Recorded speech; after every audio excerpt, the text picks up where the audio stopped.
This is a story about you and your favorite credit card, the one that earns you points. You use your card for everything. You pay off your balance every month, and you watch with glee as your rewards grow and grow and grow. And when it's time to cash in, you announce that you're going to get a family gift, and each member will get one vote. And then, your daughter argues that the family needs another iPad, and your son has fallen in love with the ugliest garden gnome that you've ever seen. And so to break up the skirmish, you decide that you'll be getting the frying pan, because what brings the family together more than food? Marty is the answer, but let's keep him out of this. And when they complain and say, but that's not what I wanted, you look them in the eye and say, this was never about you. It's about us. All of us. And then 2 weeks later, your frying pan arrives and you can't help but smile because you kind of did get this for yourself, though you'll never admit it. And you're looking at the frying pan and it's staring at you and you at it and it at you and you at it. And you just have the split second where you think to yourself, who actually paid for this? Who pays for all of this? Well, if you love your rewards card, then you're probably not going to like the answer. Because you try to be a good person, you shop locally. And each week, you buy, let's say, $100 in groceries from MJ. When you swipe your card, that $100 doesn't go straight to MJ. Instead, store owners are charged a series of fees, the largest of which is called the swipe fee. It's set by the card network, usually Visa or MasterCard, and your bank uses it to pay for your rewards.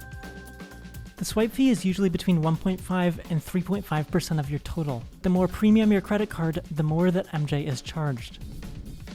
Now, that might not sound like much, but it can add up. For small businesses like MJ's, swipe fees can be one of their biggest expenses, and small stores like hers get charged higher rates than big box competitors.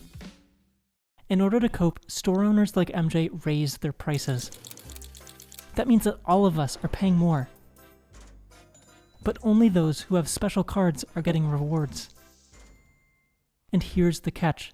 The wealthiest Americans tend to have the best cards that give them the most rewards, while poorer Americans are more likely to pay in cash or debit, with no rewards or benefits. So what we really have is a system that forces everyone to pay higher prices in order to subsidize rewards that primarily go to the wealthy. So this rewards card, it's really a screw over poor people card. Every time you use it, you're contributing to inequality, helping to drive up prices and further squeeze the most cash-strapped Americans, all so that you can get that free frying pan. You're probably not benefiting from rewards as much as you thought. In 2020, the Federal Reserve found that the average American at every income level loses more to swipe fee price hikes than they earn in rewards. And of course, the poorest Americans are still getting handed the worst deal. On average, they pay 5 times more in price markups than they'll ever receive in rewards. Why are we stuck in this system? Why are swipe fees in the US 9 times higher than they are in Europe? Why do we have to pay so much just to pay? Well, it's largely thanks to 2 companies, Visa and MasterCard. This system is their core business.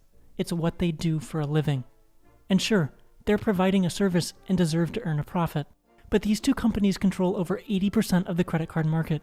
With scant competition, Visa and MasterCard have faced little pressure to rein in swipe fees. The truth is, for the vast majority of Americans, the best deal might not come in the form of a new piece of plastic, but instead, a new piece of legislation. That's because Congress has the power to regulate swipe fees. In fact, in 2010, they did just that for debit cards.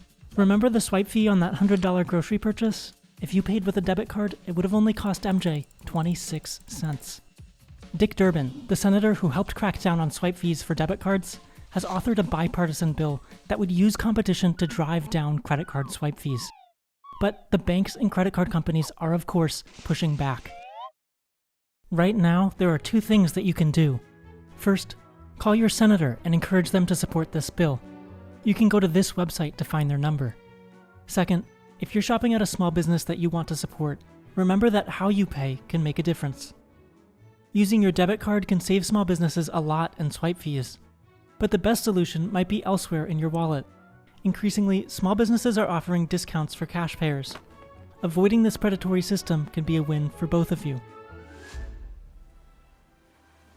And if those rewards are just too good to say goodbye to, Well, then at least don't go around telling people that you've never taken a handout. Because you have, and the working class is paying for it.